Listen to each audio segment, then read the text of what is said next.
me. That's all I did. I hate you. Holy shit, Danny. Hello, everybody, and welcome to the Mark It Down podcast, where tonight we're in the gym-packed zone as we cover Impact Wrestling, specifically their premium live event / pay-per-view / YouTube special / whatever we want to call it, Slammiversary. This was a very fun event. I had a great time watching the show. I knew I would with this card. It was stacked from top to bottom, even the pre-show, which I never cover here. We're going to cover tonight because, wow, so much change. Far be it from me to overhype anything because I'm a very reasonable person. But wow, is the landscape of Impact Wrestling different after tonight. A whole lot of action, a whole lot of wrestling, a whole lot of everything. So let's get started. The first pre-show match saw the Shawntourage, Giselle Shaw, Savannah Evans, and Jay Vidal take on the Death Dolls and Jody Threat. We saw all 6 of these competitors in the brawl that followed the main event on Impact this week. They all got into it, and that was after Jody Threat failed at challenging for the Impact Knockouts World Championship from Deonna Purrazzo. Luckily, that loss didn't go, the losing streak didn't continue. A win was in her future, and Jody Threat and the Death Dolls defeated the Shawntourage. Eventually, Giselle is going to get a win on pay-per-view. It shouldn't have been here at a premium live event. I'm going to interchange those a lot. It shouldn't have been during the pre-show, so I'm glad that the streak continues, but it will come, and I'm looking forward to it. And it's nice to see the Death Dolls still in the mix of things. And Jody Threat to get her win back. Moving on to our first title match of the night. We had the Digital Media Championship being defended by Joe Hendry, who's held the belt for a very, very long time. He has defended against Kenny King, who, of course, is accompanied by Sheldon Jean. 1 second.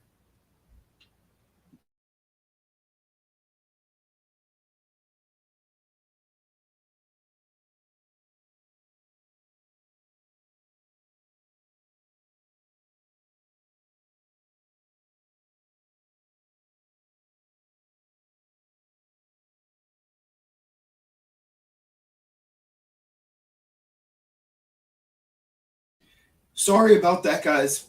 Technical difficulty.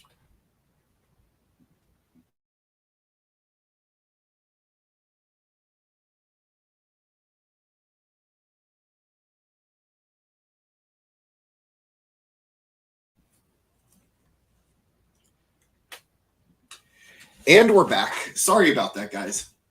Technical difficulties here, but I am trying to power through.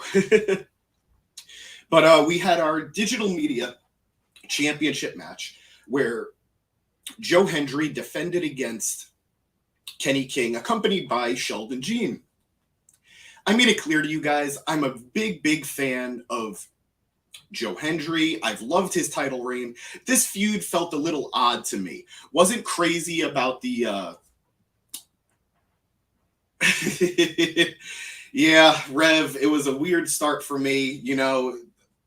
Flag on the play for medical reasons, but we'll get past that. But yeah, I haven't really been thrilled with this feud. I'm not really liking how they went after Kenny King's body. I get it was played for laughs. I understand, and I still don't want to be a stick in the mud. But the truth is, I wasn't really crazy about how they handled it, and I thought Hendry has done better in the past.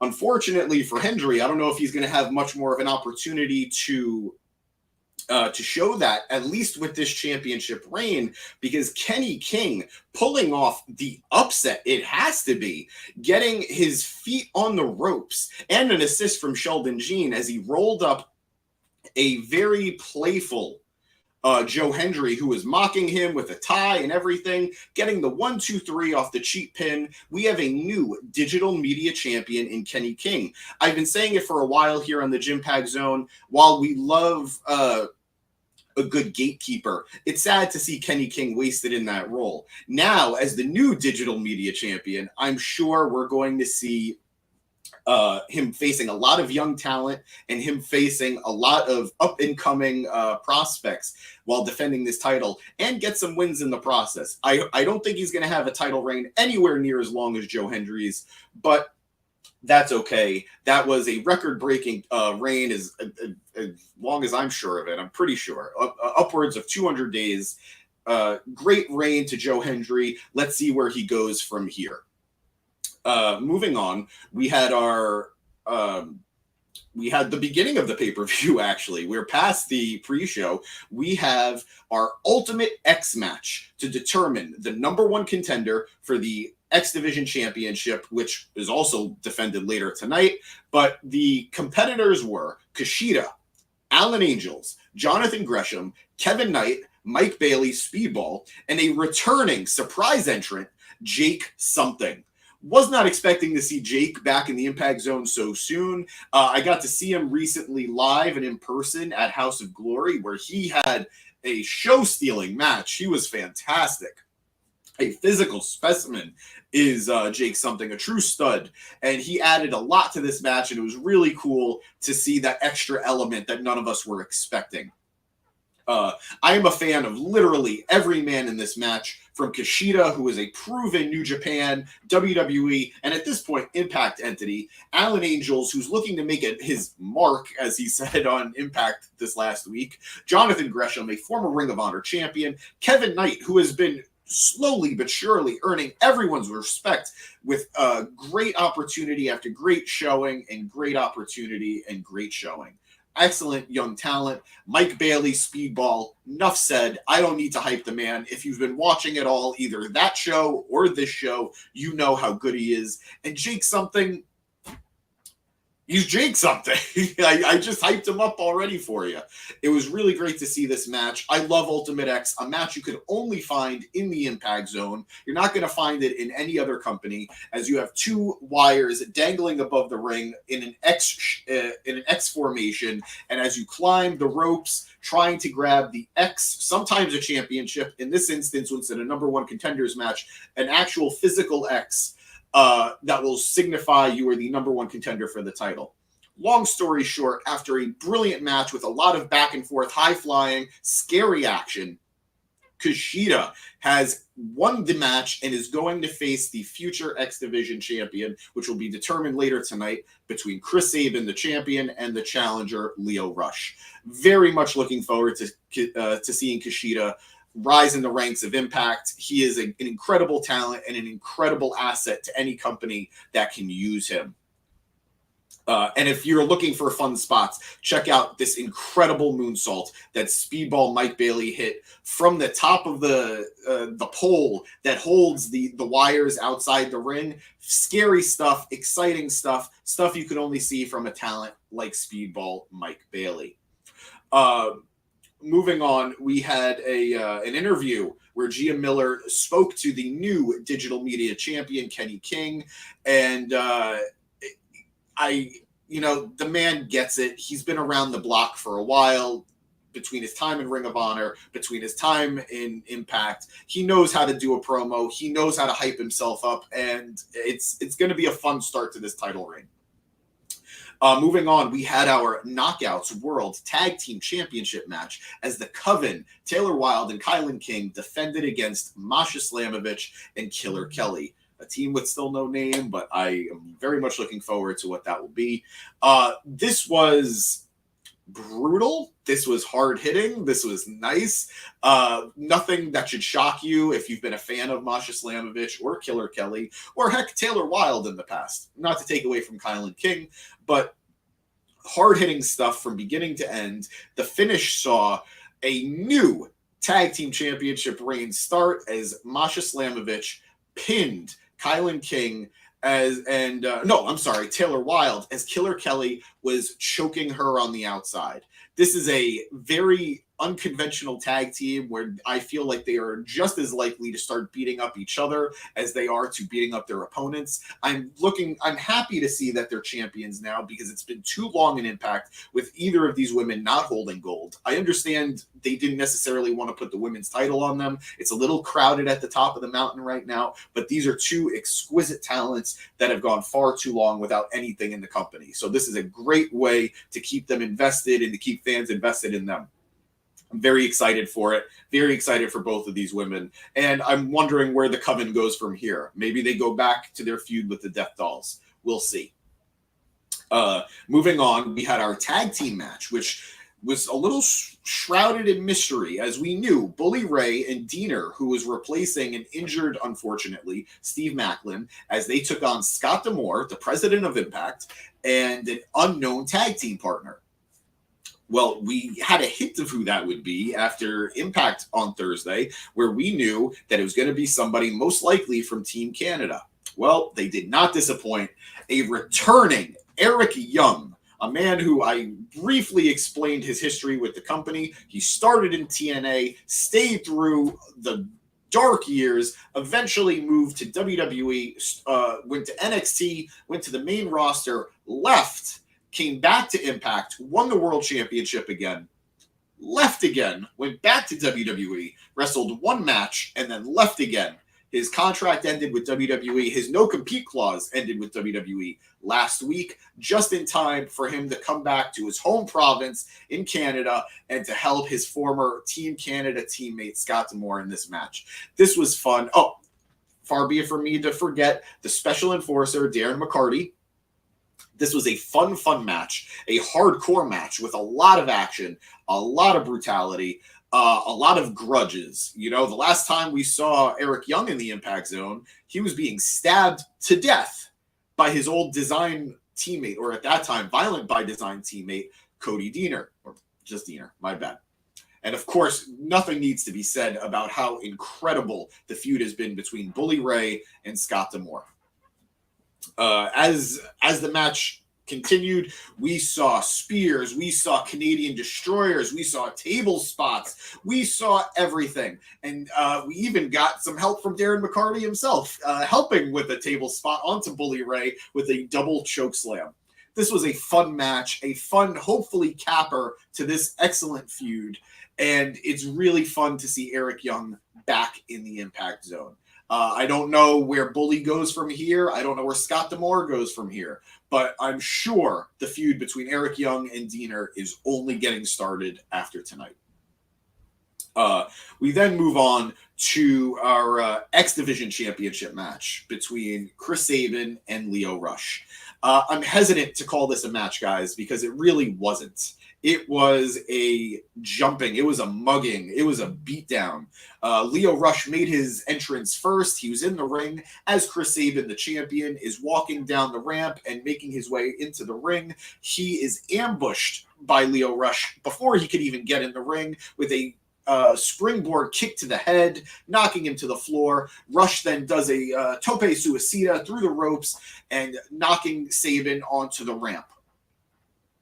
After medical technicians checked on Sabin, he eventually makes his way to the ring, intent to still defend the championship. But Lio Rush continues his beatdown, not even letting Sabin take off his jacket with a quick kick to the face. He then hits his final hour frog splash onto Sabin, who's miraculously able to kick out at 2, but it's all in vain as Rush hits another final hour frog splash and captures the X Division Championship. Not a way I wanted to see this record-breaking 9th title reign end. I feel like it ended before it even really got to start, but this is a great way to build some heat on Lio Rush, who is making his return to this company and still has ties to New Japan, where his challenger Kushida also hails from. I wouldn't be shocked if this is a match that happens at Multiverse United. I think that's going to be a great bout between these two talents, and sad to see this happen to Chris Sabin, who deserves better, but excited to see the reign of Lio Rush begin. After the match, we see Alex Shelley watching backstage on the TV. He's confronted by Gia Miller, who tries to question what this means for the Motor City Machine Gun era. He walks away silently. I'd be pissed too. That's my best bud, right? What the hell? Moving on, we then had our Impact World Tag Team Championship match, a fatal four-way with the ABC, Ace Austin and Chris Bay of the Bullet Club, kinda, maybe, defending against Moose and Brian Myers, Subculture, consisting of Mark Andrews and Flash Morgan Webster, and Rich Swann and Sami Callihan. Now, I won't lie to you guys. I was right and I was wrong. I was pretty confident going into this match that unfortunately I thought the ABC were dropping the titles. They have had an incredible reign where they've defended valiantly against every opponent that came their way. A good way to take the titles off a team is by putting them in a multi-man match, or anybody is putting them in a multi-man match. You don't have to be pinned to lose the championships, and that's exactly what happened here. Subculture pinning Myers after a shooting star press, and Mark Andrews and Flash Morgan Webster are now the tag team champions of this company.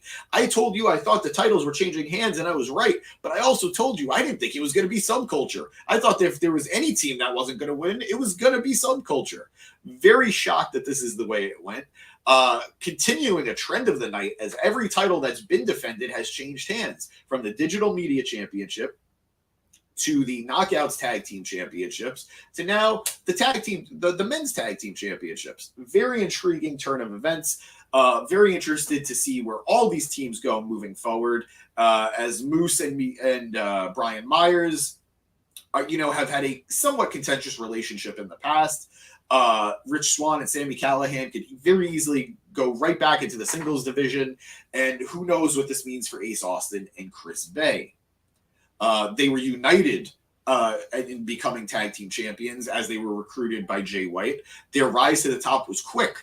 I really hope a separation isn't in the future, because neither of these men deserve to be wasted into nothing. Although they are incredible talents who could do just as much in singles as they could as a team. But I just love their chemistry. I love it, and I'm not afraid to admit it. So please, more ABC before the end times. But congratulations to Subculture. Wasn't expecting this. I'm sure they have Trey Miguel and Zachary Wentz of the Rascals waiting in the wings for a title shot. The same team that unfortunately cost Ace Austin and Chris Bay the tag titles, as they got involved in the match and stopped Ace Austin from hitting the fold. Disappointing, but a lot of exciting teams here, a lot of exciting potential. Time will tell where we go from here. Moving on, we had a grudge match between two old-time Impact veterans, TNA veterans, really, as we had Eddie Edwards, accompanied by his wife, Alicia Edwards, taking on Frankie Kazarian, accompanied by his wife, TNA knockout from the old days, Tracy Brooks. Fun match, went a little longer than I was expecting it to. Not that these guys can't go, just wasn't expecting them to go this long. We see, even though Kazarian got Eddie to tap out, the ref wasn't paying attention. He then blindsides Kazarian with a kendo stick, followed by the Boston Knee Party for the win. I'm sure with a finish like this isn't the end. There's probably going to be more as we go. I would like to see both men doing something else, especially Frankie Kazarian. He came back to this company to win championships, and I know he's capable of it. We all know he's still capable of putting on great matches at his age. Eddie Edwards, evergreen for Impact. Hopefully we could find something good for both of these guys, but give it a little more time. We then had our Knockouts World Championship match. Guys, this had big fight feel from the beginning. Even before the night started, I was saying I thought this should have been the main event. And as the show went on, I kind of felt convinced it could have been. Deonna Purrazzo was defending her championship against Trinity. I'm a fan of both of these women. Deonna Purrazzo is a pillar of the Knockouts division at this point. She is a 3-time Knockouts champion. Her legacy is intact, something she's been talking about quite a bit lately, both on screen and off. And Trinity is the hot new act in Impact. coming in from obviously WWE and a lot of controversy surrounding her exit. This was a very interesting match because it felt like neither woman could afford to lose, and both women being the winner, doing a lot for Impact. But after an excellent back and forth match that saw high flying, submissions, grappling, diving out of the ring, all the fun stuff, we did see a submission victory from Trinity as she made Deonna Purrazzo tap out, ending her third title reign and beginning Trinity's first title reign here in Impact. It sucks because, like I said, I'm a big Deonna Purrazzo fan, but this was the right move. Trinity is bringing in a lot of eyes with her coming in from WWE. Everybody knows who she is. She's a commodity, and anybody that could help elevate the brand, as Deonna Purrazzo herself said in an interview, is going to be good for business. So congratulations to Trinity. Congratulations to Deonna Purrazzo on a great third title reign. I hope to see these two women run it back one day. I am also very excited to see how Trinity carries herself as champion here in Impact. We then have our main event. But before we get to that, there were some announcements. Multiverse United 2 is coming. It will be August 20th in Philadelphia.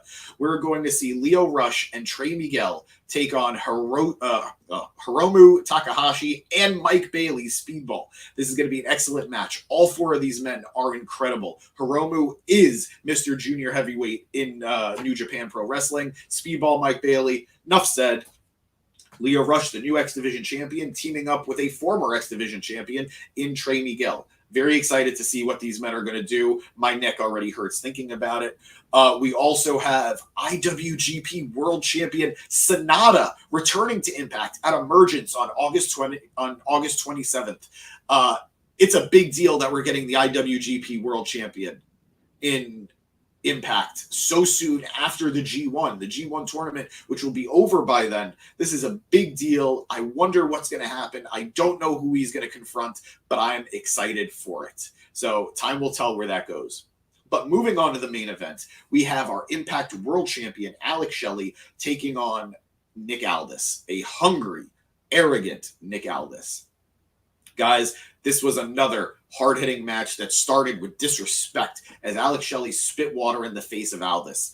Aldis powerbombed him out of the corner. There was submissions, as both men are wont to do. There was power moves. There was high flying on Shelley's part. This was a great title match and a great start of a defending Alex Shelley, who is able to successfully defend the title against Nick Aldis in this epic main event. I know I just said that I thought Deonna Purrazzo and Trinity should have main evented, and they had a strong case that they could have. But Alex Shelley, this first successful title defense against Nick Aldis, I'm really happy to see it. I was really worried coming into tonight that he was going to be a transition champion because Nick Aldis carries a pedigree with him that you expect to be champion sometimes, depending on where he is.